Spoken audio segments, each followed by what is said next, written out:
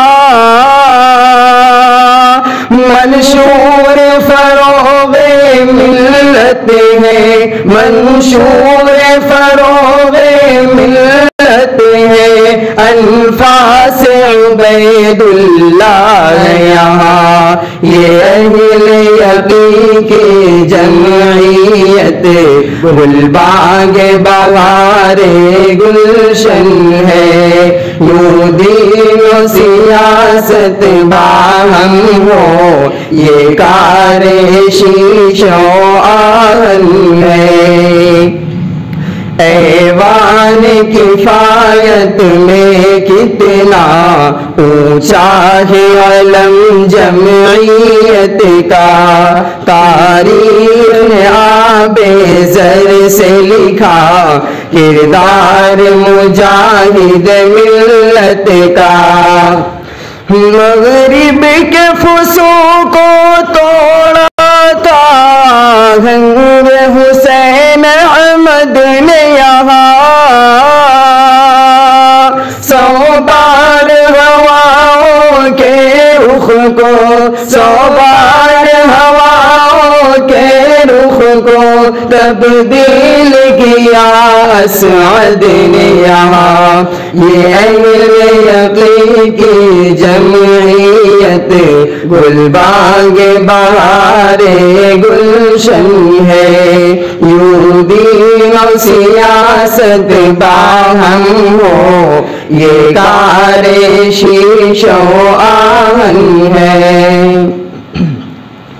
وہاب سعید و فخر الدین شاہان عجم گزرے ہیں یہاں، ہے سید ملت جن کا لقب سلطان قلم گزرے ہیں یہاں، جو رند یہاں سے اٹھا ہے آقا وطن کہلایا ہے،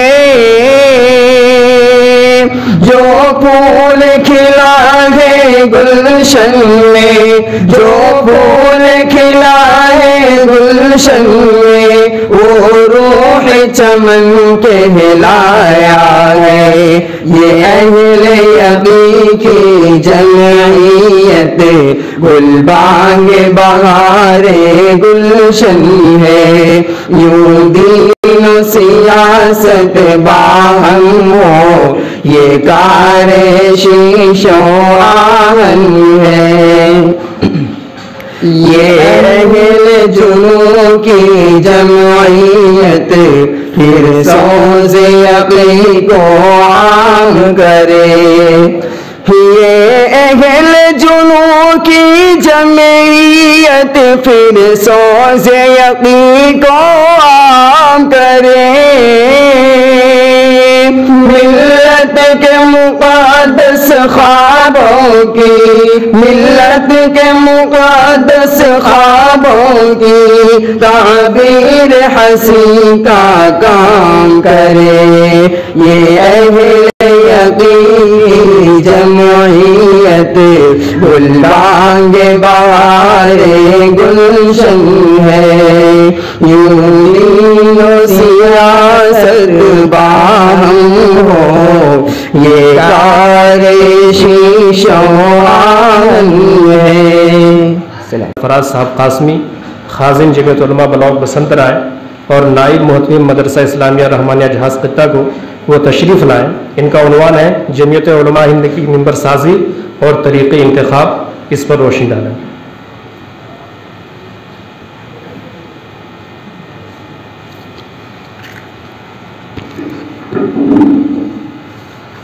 الحمدللہ وکفا وسلام علی عبادہ الذین اصطفیٰ، اما بعد۔ وقال النبی صلی اللہ علیہ وسلم ید اللہ علی الجماعہ. جیسا کہ آپ حضرات کو ابھی معلوم ہوا کہ جمعیت علماء بلاک بسنترائے کی ٹیم تقریباً 25 دنوں تک بسنترائے بلاک کی بستیوں کا دورہ کرتی رہی، جس کا مقصد یہ تھا کہ ہم عملی طور پر جمعیت کو، مقامی جمعیت کو قائم کر سکیں اور اپنے معاشرے کو مضبوط کر سکیں.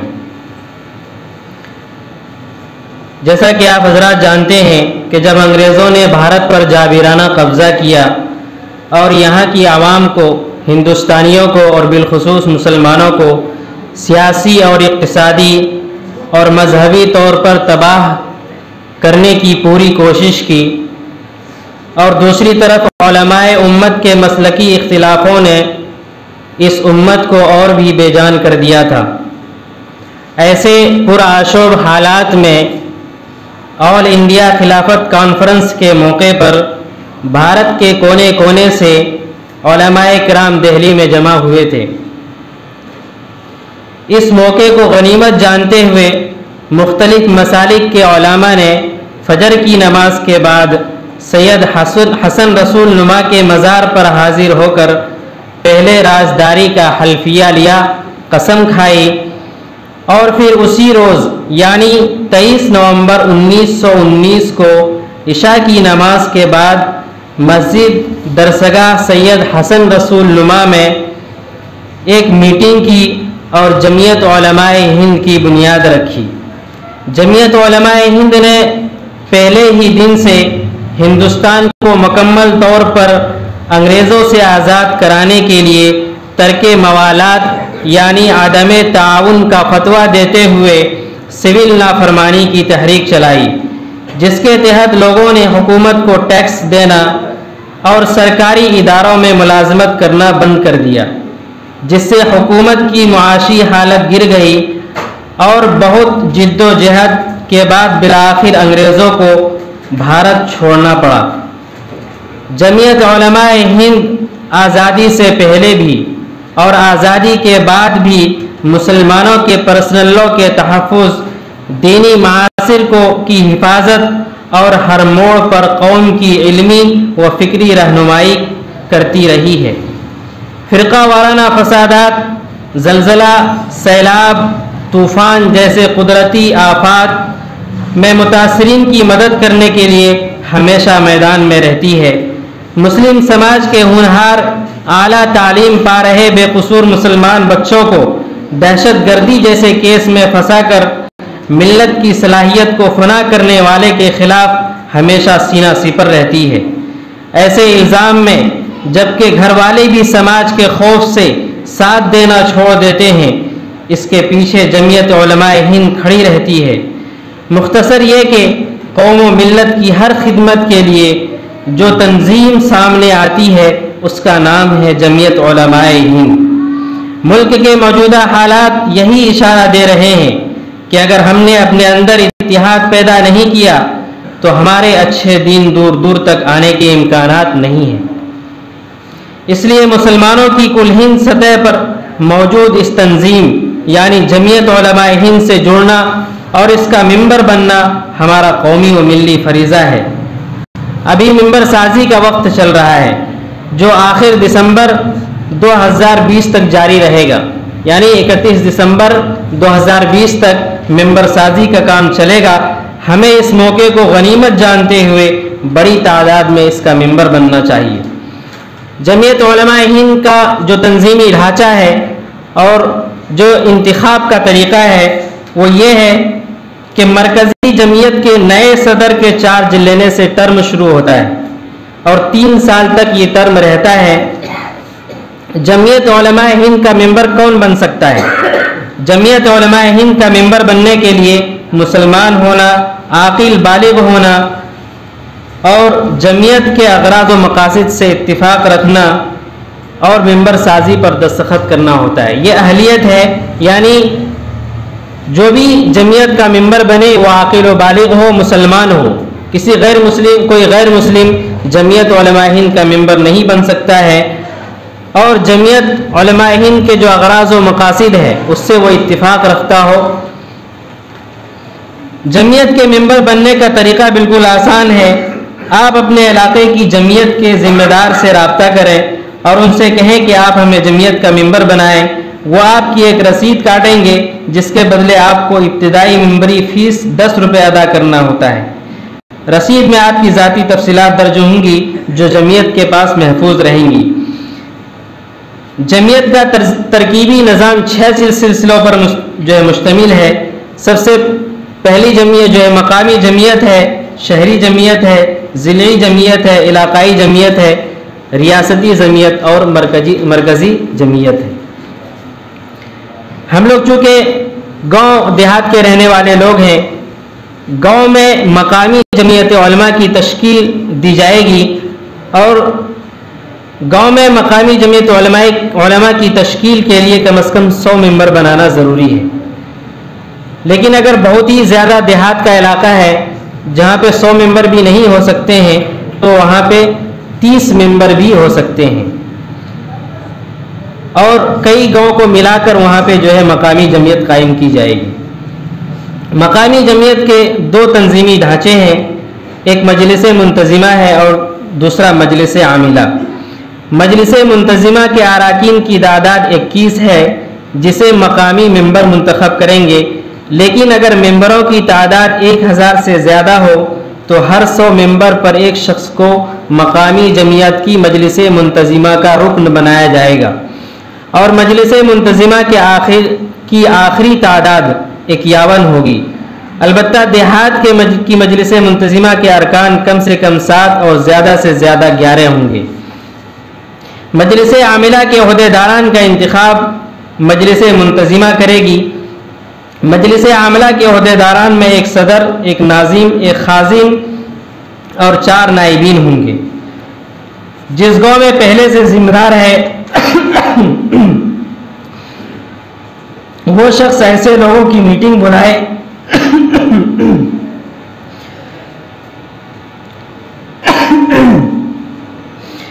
جو 100 ممبر بنا چکے ہوں یا جو مقامی سماجی خدمت کا جذبہ رکھتے ہوں۔ خلاصہ یہ ہے کہ جمعیت علماء ہند کے وسیع تر قومی و ملی مفادات اور حقوق کی نگہبانی ہونے کے باعث ہر مسلمان کا قومی و ملی فریضہ ہے کہ وہ جمعیت کا ممبر بنے۔ گاؤں میں جس کے پاس رسید ہے اس کے پاس جا کر 10 روپے ادا کر کے ممبر بنے۔ ممبر کا کام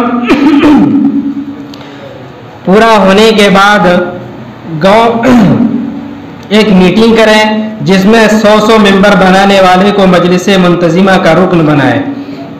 پھر مجلس منتظمہ کے اراکین ہی مجلس عاملہ بنائیں گے۔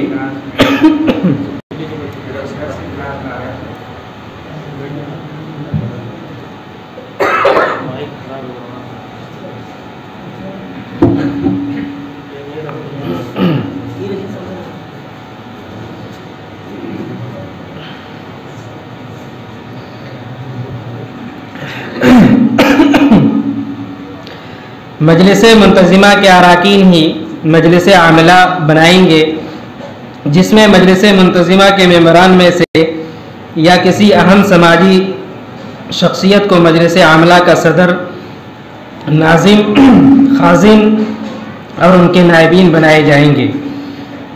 یاد رہے کہ جس کو بھی عہدہ دیا جائے اس کے لیے 100 ابتدائی ممبر بنانا ضروری ہے۔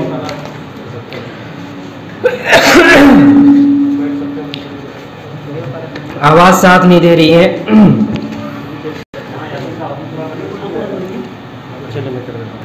چلیے آپ پورا کر لیجیے۔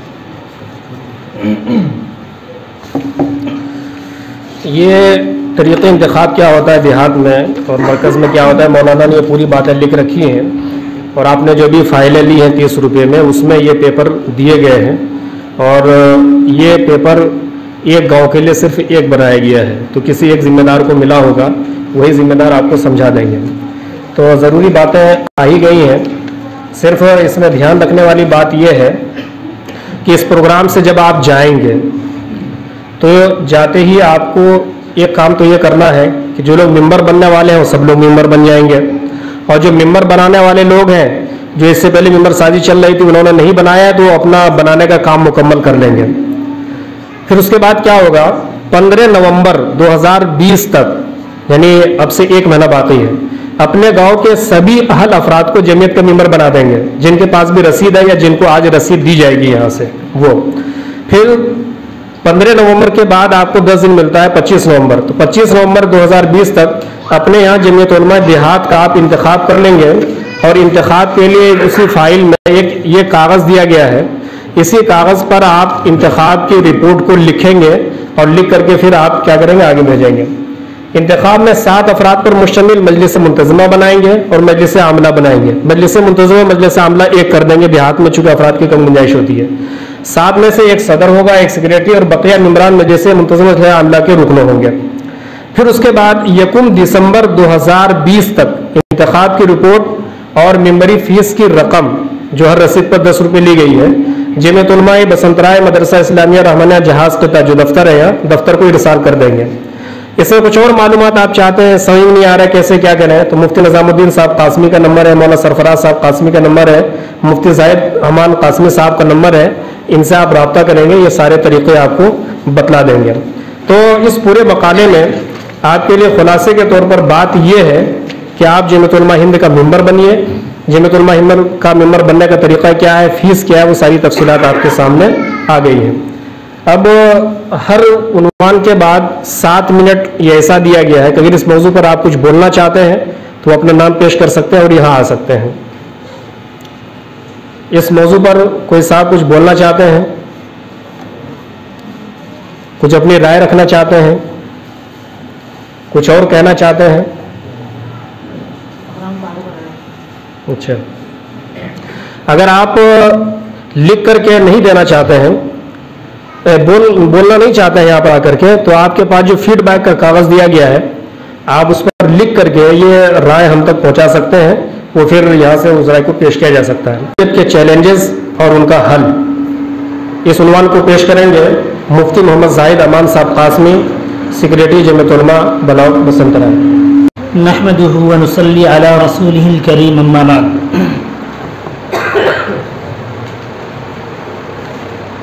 میرے موضوع میں 2 حصے ہیں. پہلا حصہ تعلیم کا ہے اور دوسرا حصہ تربیت کا ہے. آئیے پہلے تعلیم کے سلسلے میں بات کرتے ہیں. تعلیم کے تعلق سے مجھے 9 پوائنٹ رکھنے ہیں. پہلا پوائنٹ یہ ہے کہ ہماری شریعت میں تعلیم و تربیت کی بے پناہ اہمیت ہے. تعلیم و تربیت کے بغیر زندگی ناقص اور ادھوری ہوتی ہے. جو لوگ تعلیم یافتہ ہوتے ہیں ان کی زندگی ہر اعتبار سے اچھی ہوتی ہے, کامیاب ہوتی ہے, بامراد ہوتی ہے. ان کے ہر کام میں تہذیب اور ادب نظر آتا ہے. ان کا جاگنا, اٹھنا, بیٹھنا, سونا, کھانا, پینا, ملنا جلنا, گویا ہر عمل تہذیب کے دائرے میں ہوتا ہے. اور جو لوگ تعلیم یافتہ نہیں ہوتے ہیں, تربیت یافتہ نہیں ہوتے ہیں, ان کی زندگی میں یہ چیزیں نظر نہیں آتی ہیں. دوسرا پوائنٹ یہ ہے کہ نبی پاک صلی اللہ علیہ وسلم پر جو سب سے پہلی وحی آئی وہ اقرا ہے, پڑھیے. اسی طرح سے قرآن پاک کا آپ کوئی بھی صفحہ کھولیں تو وہاں پر یعلمون کا, تعلمون کا لفظ ملتا ہے, جن کے معنی اور مطالب یہی ہیں کہ تعلیم و تعلم, پڑھائی اور لکھائی. اسی طرح قرآن پاک میں ہے کہ پڑھنے والے اور نہ پڑھنے والے دونوں برابر نہیں ہو سکتے. اسی طرح یہ بات بھی ہے کہ پڑھنے والے اور نہ پڑھنے والے گویا ایسے ہیں جیسے ایک آنکھ والے ہوں اور ایک آنکھ والے نہ ہوں. دونوں میں کوئی جوڑ نہیں ہے, دونوں میں کوئی برابری نہیں ہے.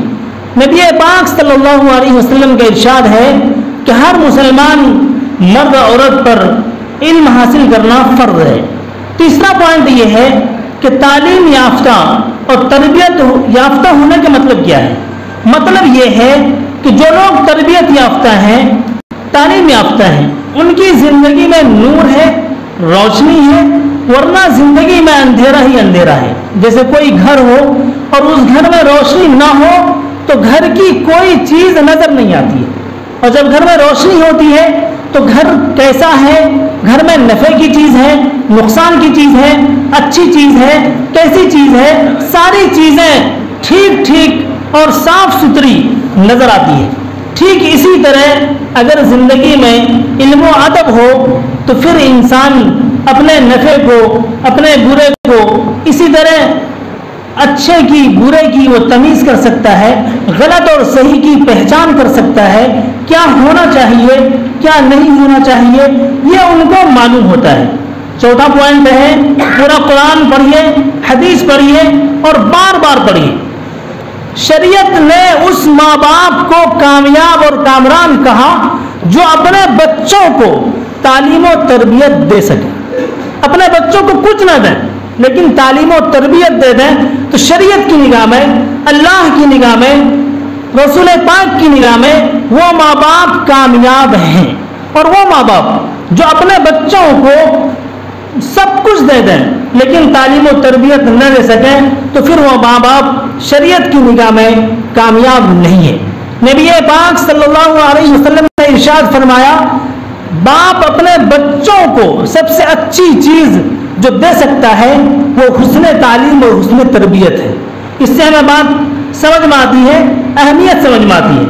پانچواں پوائنٹ ہے کہ یہ یاد رکھیے کہ صرف ہمارے بچے ہی ہمارے نہیں ہیں بلکہ پورے سماج اور پورے گاؤں کے جو بھی بچے ہیں وہ ہمارے بچے ہیں۔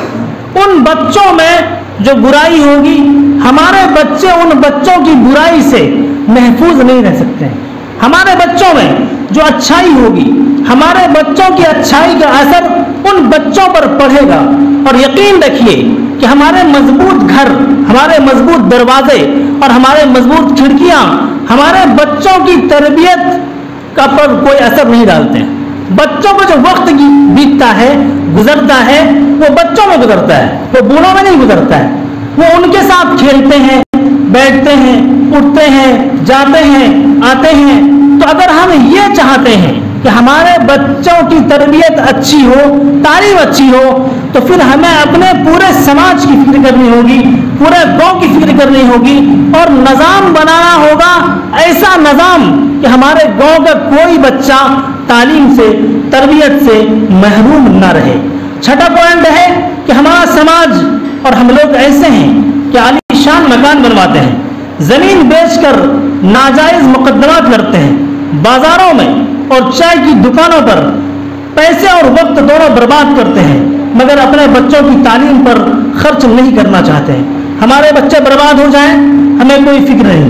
اگر ہمیں بچوں کی ہسٹری بدلنی ہے، تاریخ بدلنی ہے، لائف بدلنی ہے تو سب سے پہلے ہم والدین کو ذمہ دار بننا ہوگا، اور ہمیں اپنی ذمہ داری کا احساس لینا ہوگا۔ یہ فکر کرنی ہوگی کہ ہم اپنے بچوں میں تبدیلی چاہتے ہیں، ان کو تہذیب یافتہ، تربیت یافتہ، تعلیم یافتہ بنانا چاہتے ہیں۔ اگر ہم ایسا نہیں کریں گے تو جس طرح ہم کچھ نہیں کر سکے ہمارے بچے بھی کچھ نہیں کر سکیں گے۔ جس طرح ہم لوگ 60 سال 50 سال اس دنیا میں جیے رہے لیکن کچھ کر نہیں سکے تو ہمارے بچے بھی کچھ نہیں کر سکیں گے۔ ساتواں پوائنٹ ہے کہ تعلیمی رپورٹ یہ ہے کہ آج یہودی سال بھر میں تقریباً 35 کتابیں پڑھتے ہیں، عیسائی 17 کتابیں پڑھتے ہیں، غیر مسلم بھائی 5-6 کتابیں پڑھتے ہیں، اور مسلمانوں کی حالت یہ ہے کہ سال بھر میں صرف اور صرف ایک کتاب پڑھتے ہیں، صرف اور صرف ایک کتاب۔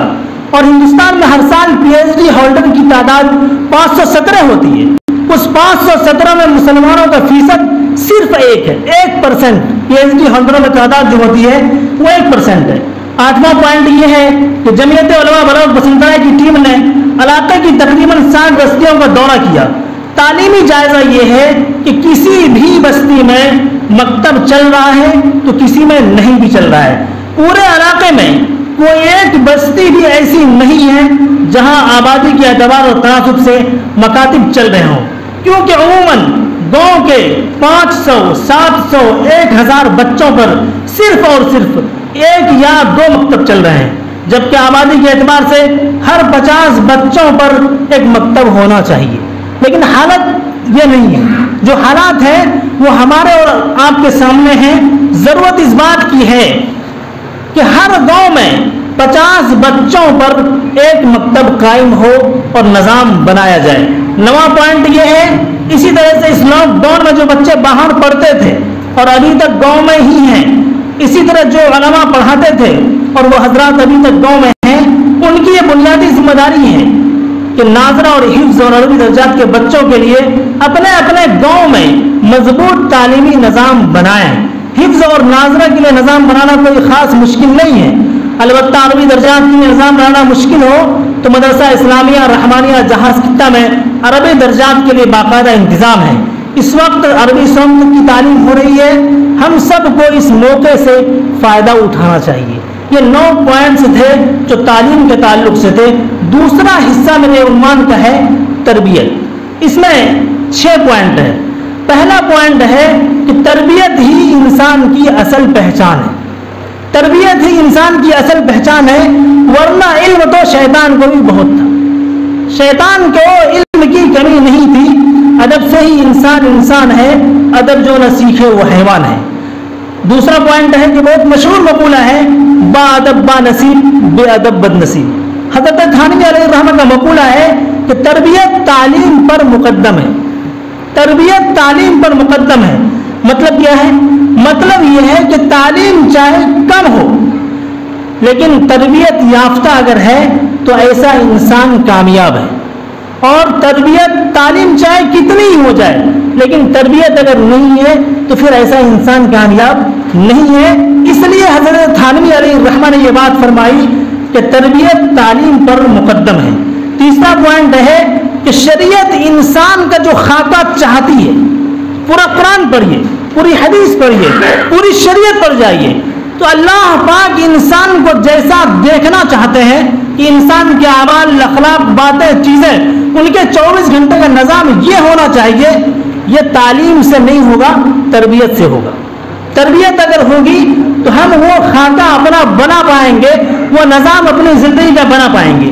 چوتھا پوائنٹ یہ ہے کہ انسان تربیت کے بغیر نامکمل ہے۔ انسان کچھ بھی بن جائے، کیسا بھی بن جائے، وہ کچھ بھی کر لے، لیکن اگر تربیت یافتہ نہیں ہے تو نامکمل ہے، وہ ادھورا ہے، وہ کہیں نہ کہیں اٹھتے بیٹھتے جاتے سوتے ملتے جلتے حقوق تعلقات چیزیں باتیں ان جگہوں پر ایسا کام کر بیٹھتا ہے کہ ہمیں حیرت ہوتی ہے۔ یہ ایک تعلیم یافتہ آدمی پھر ایسا وہ اس لیے ہوتا ہے کہ تعلیم تو ہے لیکن تربیت نہیں ہے۔ پانچواں پوائنٹ یہ ہے کہ اچھے یا برے بننے کی جو عمر ہے وہ ٹین ایجرس ہیں، 10 سے 20 سال کی جو عمر ہوتی ہے وہ بچوں کے اچھے یا برے بننے کی عمر ہوتی ہے۔ ہم کیا کرتے ہیں، ہمارا سماج کیا کرتا ہے، گھر والے کیا کرتے ہیں کہ اپنے بچوں کے ان کے کاموں کو، چیزوں کو، اعمال کو، باتوں کو، کھانے پینے کو، رہنے سہنے کو، ان کے دوست کو، احباب کو دیکھتے نہیں ہیں۔ وہ یہ سمجھتے ہیں کہ بچہ ابھی چھوٹا ہے، وہ یہ سمجھتے ہیں کہ بچی ابھی چھوٹی ہے، ابھی عمر ہی کتنی ہوئی۔ جب یہ ہوتا ہے تو ان کو صحیح اور غلط کی پہچان ہم نہیں کرا پاتے ہیں۔ جب وقت گزر جاتا ہے تو پھر افسوس ہوتا ہے، کوئی کچھ کہتا ہے، کوئی کچھ بولتا ہے تو میرے دل پہ لگتا ہے اور اثر کرتا ہے کہ میرے بچے کے بارے میں غلط کہہ رہا ہے، میری بچی کے بارے میں غلط کہہ رہا ہے، جبکہ ایسا ہوتا نہیں ہے۔ تو ہمیں ضرورت، ہم سارے والدین کو، جو چھٹا پوائنٹ ہے وہ یہ کہ ہم سب، پانچواں پوائنٹ یہی ہے کہ ہم سارے والدین کو وقت پر سوچنے کی ضرورت ہے۔ سوچیں لیکن وقت پہ سوچیں۔ جب بچے کو، بہت مشہور مقولہ ہے، بہت مشہور بات ہے کہ جب بیٹے کو باپ کے چپل کا یا جوتے کا سائز آنے لگے تو اس بیٹے کو مارا نہیں جاتا ہے۔ اب اس کو مار نہیں سکتے، اس کو دھمکا نہیں سکتے، اس کو 2 باتیں نہیں کہہ سکتے ہیں۔ جب ان کو کہنے کی عمر تھی، ان کو بتانے کی عمر تھی، ان کو سمجھانے کی عمر تھی تو ہم ان کو سمجھا نہیں سکے، ان کو بتا نہیں سکے، ان کو بول نہیں سکے، ان کو راستہ نہیں دکھا سکے، تو اب ہم ان کو کچھ بھی کہیں، کچھ بھی بولیں، کیسا بھی کریں، مارے پیٹیں، کچھ بھی کریں، وہ ان کی عمر گزر گئی، ان کا وقت گزر گیا۔ تو ہم والدین کو یہ چاہیے کہ ہم یہ کام کریں وقت پہ کریں. اور آخری بات اور آخری پوائنٹ یہ ہے کہ ہم سبھی لوگ یہاں سے یہ عہد کر کے جائیں، یہ عہد کر کے جائیں، مضبوطی کے ساتھ یہ اپنے دل میں، دماغ میں، سوچ میں بٹھا کر جائیں کہ ہم اگرچہ اچھا کھانا نہیں کھائیں گے، اچھا کھانا نہیں کھائیں گے، اچھا کپڑا نہیں پہنیں گے، اچھا اور خوبصورت مکان نہیں بنائیں گے، گاڑی نہیں لیں گے، بینک بیلنس نہیں بنائیں گے، زمینیں نہیں خریدیں گے، دنیا کی جو چیزیں بھی ہم کرنا چاہتے ہیں وہ چاہے کریں نہ کریں، مگر ہر حال میں اپنے گاؤں اور سماج کے بچوں کے تعلیم و تربیت کی فکر کریں گے. میں جو پیغام دینا چاہ رہا ہوں، جو بات کہنا چاہ رہا ہوں، اس ساری چیزوں ساری باتوں میں 10 منٹ سے بول رہا ہوں، اس کا خلاصہ یہی ہے کہ ہم صرف اپنے بچوں کی فکر نہ کریں، پورے سماج کی فکر کریں. آپ منتخب لوگ ہیں، چنندہ لوگ ہیں، باشعور لوگ ہیں، پڑھے لکھے اور سماج کا جو کریم طبقہ ہے، میں اکثر کو پہچانتا ہوں. میں اگر یہ کہہ دوں کہ 95% لوگوں کو پہچان رہا ہوں تو غلط نہیں ہوگا. میں دیکھ رہا ہوں کہ سب سمجھدار اور پڑھے لکھے لوگ ہیں. تو یہاں سے یہ پیغام لے کے نہ جائیں کہ ہم صرف اپنے بچوں کی فکر کریں گے، بلکہ یہ پیغام لے کے جائیں کہ ہم پورے سماج اور پورے گاؤں کی فکر کریں گے. اس لیے جمعیت علماء بلوچ وسنطرہ کی یہ تجویز ہے کہ ہر گاؤں میں مکتب ہو اور مضبوطی اور تسلسل کے ساتھ چلے. ہم سبھی لوگ اپنے اپنے گاؤں میں ہمت و حوصلے کے ساتھ مکتب چلائیں. اور سب سے اہم اور ضروری بات یہ ہے کہ مکتب چلائیں، فری میں تعلیم ہرگز نہ ہو، فیس کے ساتھ چلائیں. فیس دینے کو زندگی کا ضروری اور لازمی حصہ سمجھیں. دوسروں کی بیساکھی پر آخر کب تک اور کتنا مضبوط کام ہوگا. فیس کے بغیر تعلیم اچھی اور معیاری نہیں ہو سکتی. عملی کام کرنے کی کیا کیا ہے؟ یہ اجلاس آپ سے گزارش کرتا ہے کہ اپنے گاؤں میں ہر 50 بچے پر ایک مکتب قائم کریں.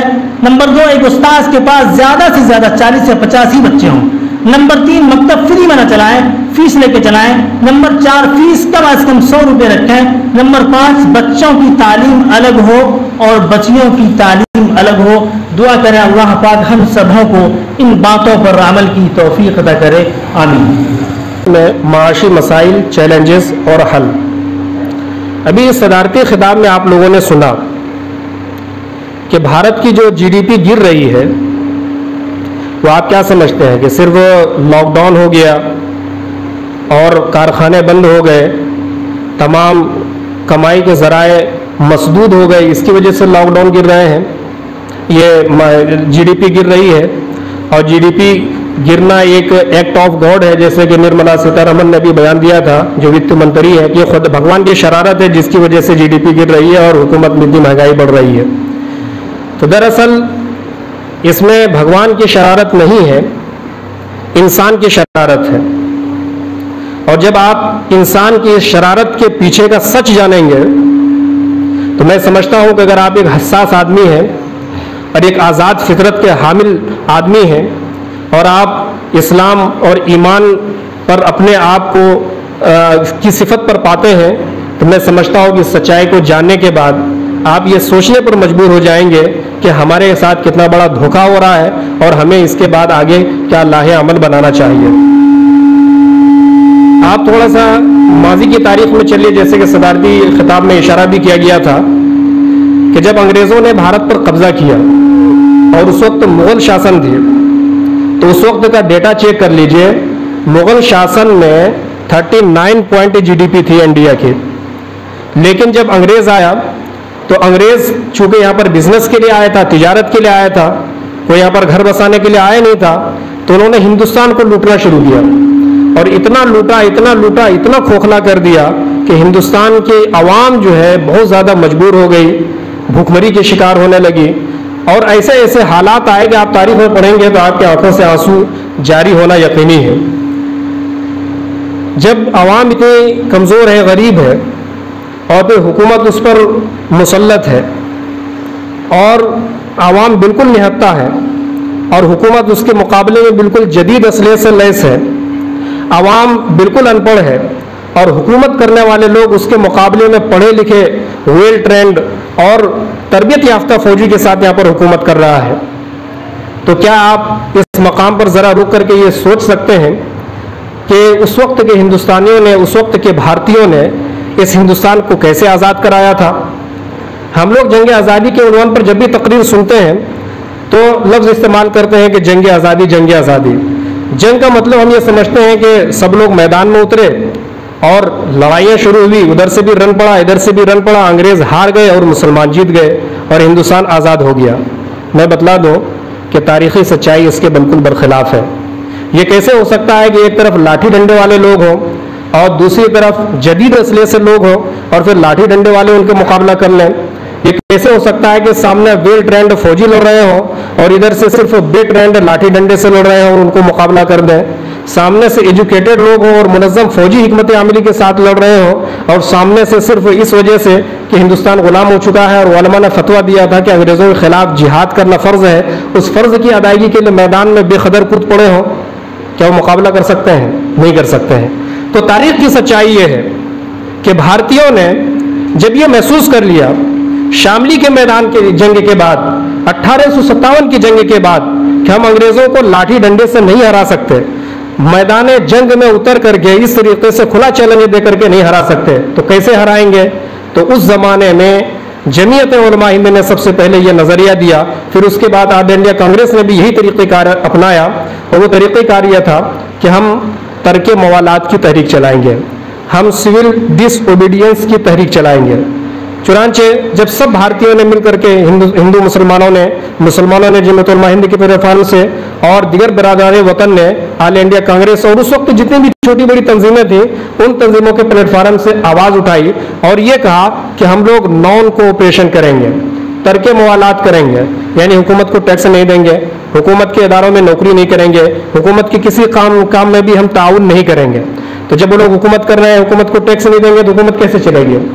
ظاہر سی بات حکومت نہیں چل پائے گی. ابھی لاک ڈاؤن میں فیکٹریاں بند ہو گئی, فیکٹری والوں نے ٹیکس نہیں دیے, کارخانے بند ہو گئے, کارخانے والوں نے ٹیکس نہیں دیے, تو جی ڈی پی مائنس میں چلی گئی اور ہندوستان کی بری حالت ہو گئی.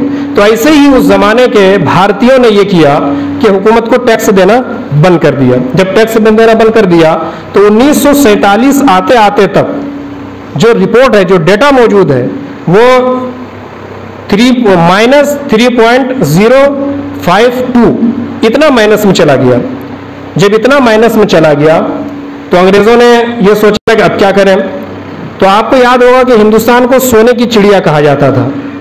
اس کا مطلب کیا ہے کہ کوئی سونے کی چڑیا بنی ہوئی تھی اور اس کی وجہ سے ہندوستان کو سونے کی چڑیا کہا جاتا تھا. سونے کی چڑیا ہندوستان کو اس لیے کہا جاتا تھا کہ ہندوستان میں بے پناہ ہیرے جواہرات اور سونے چاندی تھے جو مغل کے توسط سے دوسری کنٹری سے آئے تھے. یہاں کے لوگ بہت زیادہ ان چیزوں کے شوقین تھے, اس کی وجہ سے یہاں سونا بہت زیادہ تھا. تو حکومت نے کیا کیا, سونا بیچنا شروع کر دیا. جب سونے کے ذخائر ختم ہو گئے تو چاندی کو بیچنا شروع کر دیا.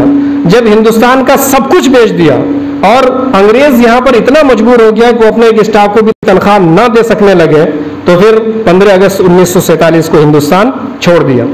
تو جیسا کہ میں نے عرض کیا کہ جس وقت ہندوستان چھوڑ رہا تھا انگریز, تو اس وقت یہاں پر جی ڈی پی -0.52 تھا. اور ابھی کتنا ہے؟ ابھی صدارتی خطاب میں آپ نے جو تازہ شمار سنا 25.14 یا کتنا بتلایا انہوں نے, 25 مائنس میں چلا گیا ہے. تو ہندوستان جب انگریز چھوڑ رہا ہے تو اس وقت بھارت کی پوزیشن -3 تھی, اور جب ابھی لاک ڈاؤن ہوا ہے اور یہ حالات پیدا ہوئے ہیں تو اس وقت -25 میں چلا گیا ہے, یعنی 23 گنا زیادہ مائنس میں چلے گئے ہیں. تو یہ بھی ہندوستان کی حالت ہے. اس کا نقصان کیا ہوگا ہمارے اوپر نقصان یہ ہوگا کہ حکومت کی جتنے اسکیمیں ہیں, جتنے بینیفٹس غریبوں کو ملتے ہیں, بہت ساری اسکیمیں ہیں, ان اسکیموں کا ہم فائدہ نہیں اٹھا سکیں گے. ابھی دیکھ لیجئے کہ جو پبلک سیکٹرز ہیں, تقریباً پبلک سیکٹرز ہندوستان میں 348 ہے. 348 میں سے حکومت 28 بڑے اداروں کو بیچ چکی ہے. اسی طریقے سے بڑے بڑے لوگوں کو قرض دے کر کے جو بینکنگ سسٹم ہے, بینکنگ سسٹم کو حکومت تباہ کر چکی ہے اور 40,000 کروڑ روپے NPA بن چکا ہے. اس کا نتیجہ یہ ہو رہا ہے کہ روزگار کے مواقع ختم ہو رہے ہیں. اور پھر اس کے ساتھ جو ہندوستان میں سونے کا ذخیرہ تھا, ایک چترویدی صاحب ہے, انہوں نے بھی RTI ڈالی تھی, تو RTI میں یہ جواب آیا ہے کہ 268 ٹن سونا حکومت بیچ چکی ہے اور کسی کو پتہ لگنے کے لیے نہیں دی ہے. تو انگریز جب بھارت چھوڑ رہا تھا اس وقت کمپیئر کیا جائے اور اس وقت جب کمپیئر کیا جائے تو ایسا نتیجہ یہ ہے, رزلٹ یہ ہے کہ ہم لوگ 23 پوائنٹ مائنس میں جا چکے ہیں.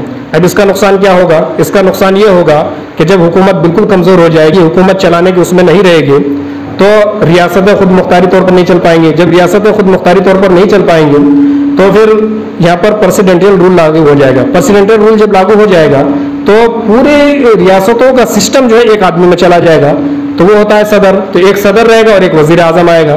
تو جب پورا سسٹم دو آدمی کے ہاتھ میں چلا جائے گا تو پھر ہندوستان میں جمہوریت کے نام کی کیا چیز بچے گی؟ تو کہنے کا مطلب یہ ہے کہ بہت سارے فیکٹ ہیں، اس مقالے میں آپ پڑھ سکتے ہیں، وقت کی قلت ہے.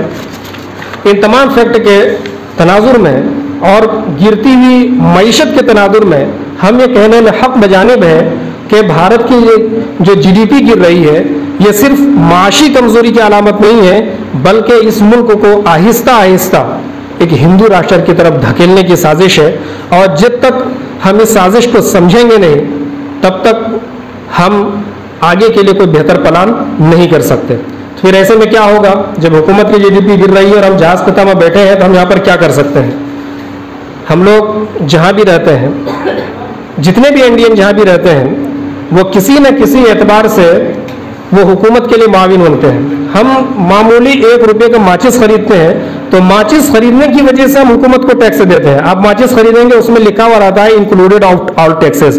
ایک صابن خریدتے ہیں اس میں لکھا ہوا رہتا ہے انکلوڈیڈ آل ٹیکسز، یعنی جتنے ہیں اس میں سب ٹیکس ہم دے چکے ہوتے ہیں، کمپنی ہماری طرف سے دے چکی ہوتی ہے، اس کا پیسہ ہم سے ایکسٹرا لیتا ہے. تو ہم حکومت چلانے میں چاہے ہم امیر ہیں یا غریب ہیں معاون ہوتے ہیں. جب معاون ہوتے ہیں اور پھر ہمارے ساتھ یہ دھوکہ ہو رہا ہے کہ آہستہ آہستہ جو ملک ہے وہ غلامی کی طرف جا رہا ہے، بلکہ میں ایک غلام ہو چکا ہے، تو ایسے میں ہم فائنانشیل مدد حکومت کی کیسے کر سکتے ہیں؟ وہ ایسے کر سکتے ہیں کہ ہم لوگ اپنے آپ کو معاشی اعتبار سے مضبوط کریں. جب معاشی اعتبار سے مضبوط کریں گے اور جب کسی قسم کے ہمارے اوپر حالات آئیں گے تو یہی معاشی مضبوطی ہی ہمارے لیے کام آئے گی. اور جب معاشی اعتبار سے مضبوط نہیں رہیں گے تو پھر ہمارے لیے بہت سارے مشکلات آدھے پیدا ہو سکتے ہیں. ہو سکتا ہے کہ جس طریقے سے اور جی ڈی پی گر رہی ہے، حالات نیچے جا رہے ہیں، کہ حکومت آگے چل کے فائنانشیل ایمرجنسی لگا دے. فائنانشیل ایمرجنسی لگانے کے بعد یہ ہوگا کہ ہمارے پاس جو بھی جمع پونجی ہے وہ ختم ہو جائے گی. تو بہرحال تمام باتوں کا خلاصہ یہ ہے کہ حالات بہت گمبھیر ہیں اور اس کو ہندوستان کو غلامی کی طرف لے جانے کے تناظر میں سوچنا چاہیے. اور جب معاملہ ایسا ہے تو ہمیں پھر یہیں سے یو ٹرن لینا چاہیے اور اپنے آپ کو اسٹینڈ کرنا چاہیے. اور اسٹینڈ کرنے کے لیے ضروری ہے کہ ہم اپنے معاشی حالت کو مستحکم بنائیں. معاشی حالت کو کیسے مستحکم بنائیں گے؟ معاشی حالت کو مستحکم بنانے کے لیے جب ہم نبی اکرم صلی اللہ علیہ وسلم کے اقوال کا مطالعہ کرتے ہیں، سیرت سے رہنمائی لیتے ہیں، تو ہم کو نبی اکرم صلی اللہ علیہ وسلم کی سیرت میں یہ رہنمائی ملتی ہے کہ ہم اپنے ذریعے معاش کے لیے جو بھی طریقہ اختیار کیا ہے، کسی پر پابندی نہیں ہے، لیکن اگر ہم تجارت کا راستہ اختیار کرتے ہیں تو تجارت کا راستہ ایک ایسا راستہ ہے جس میں سراسر خیر ہی ہے.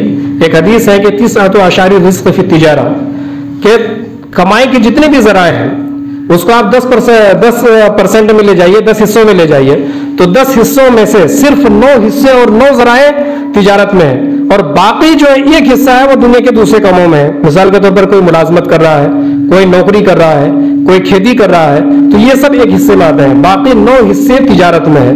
تو ہمیں تجارت اختیار کرنی چاہیے. جب ہم تجارت اختیار کریں گے تو ہم معاشی اعتبار سے مضبوط ہوں گے. جب معاشی اعتبار سے مضبوط ہوں گے تو پھر اگر کبھی اس طریقے سے حالات آتے ہیں اور اس حالات کے تناظر میں ہندوستان میں کسی قسم کے مقابلے کی ضرورت پڑتی ہے، کسی تحریک کی ضرورت پڑتی ہے، تو جتنا ہم غریب رہ کر کے نہیں فائدہ پہنچا سکتے، امیر رہ کر کے فائدہ پہنچا سکتے ہیں.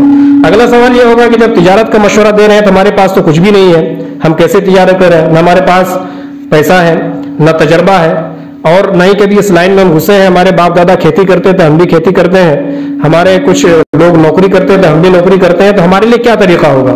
تو اس کے لیے اس مقالے میں کئی مشورہ دیا گیا ہے، کئی طریقے بتلائے گئے ہیں، جس میں سے سب سے پہلے علاقے میں تجارت کی شکلیں بتلائی گئی ہیں، پھر تجارت کے بنیادی اصول بتلائے گئے ہیں. تجارت کے شہروں میں بہت ساری شکلیں، آپ مائنٹیز کی ویب سائٹ پہ جائیں گے تو تقریباً 35-37 ایسے ذرائع ہیں جو دیہات میں رہ کر کے سرکاری اسکیموں سے فائدہ اٹھا کر کے وہ سب چیزیں کر سکتے ہیں. پھر بھی جو ایک کامن چیزیں جو آپ کر سکتے ہیں ذرا سی محنت سے، وہ ایک ہے بطخ یا مرغی پال سکتے ہیں. اس سلسلے میں ایک مجیب الرحمان صاحب کو انجینئر ہے، انہوں نے ایک ویڈیو بھیجا تھا، میں نے دیکھا تھا، تو اسے آئیڈیل بنانے کی ضرورت ہے. اس سلسلے میں مزید معلومات بعد میں دی جا سکتی ہے. اسی طریقے سے آپ دیسی انڈے کی بزنس کر سکتے ہیں، بکری پالن کا آپ بزنس کر سکتے ہیں، کھیت میں نئے تجربات کر سکتے ہیں. ہم لوگ کیا کرتے ہیں، اگر باپ ہمارے دھان اگا رہے ہیں تو ہم دھان ہی اگاتے ہیں، نئے تجربات کے لیے تیاری نہیں ہوتے ہیں. کہیں کہیں پر دیکھ رہا ہوں کہ لوگ اپنے کھیتی میں تالاب کروا رہے ہیں, اپنے کھیتوں میں باغات لگوا رہے ہیں. تو یہ اچھا تجربہ ہے, تجربہ کر کے دیکھنا چاہیے. اس طریقے سے کوئی اور چیز اگر ہم کھیتی میں نیا انقلاب کر دیں تو ہمارے حالات بدل سکتے ہیں. بدرالدین اجمل صاحب کا آپ لوگوں نے نام سنا ہوگا, جو UDIF کے صدر ہیں آسام میں. تو ان کے والد صاحب جو اجمل صاحب تھے وہ بھی کھیتی کرتے تھے. تو انہوں نے یہ تجربہ کیا کہ جب ہم دھان چاول اگجاتے ہی ہے تو کیوں ہم دوسری چیز اگجائے. تو انہوں نے جو ہے وہ جو مہنگا آتا ہے, کیا بولتے ہیں اس کو, نہیں جنگل نہیں, چندن, ہاں چندن. تو چندن کی لکڑی کی کھیتی شروع کی.